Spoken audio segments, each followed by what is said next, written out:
Magandang araw, Bagong Pilipinas. Narito po tayo ngayon sa White Plains, kung saan po makikita nyo po sa aking likuran na unti-unti na pong nililigpit ng ating mga kapulisan ang kanilang mga kagamitan. At ngayon po kasi yung huling araw ng pagsasagawa ng mga programa ng ating mga kapatid na nagrarally po para sa kanilang 3-day rally.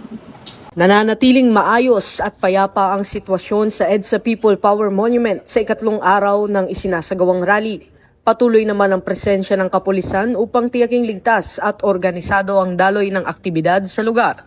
Samantala nagsisimula ng magligpit ng kanilang mga kagamitan ng mga pulis bilang bahagi ng unti-unting pagbawas ng deployment.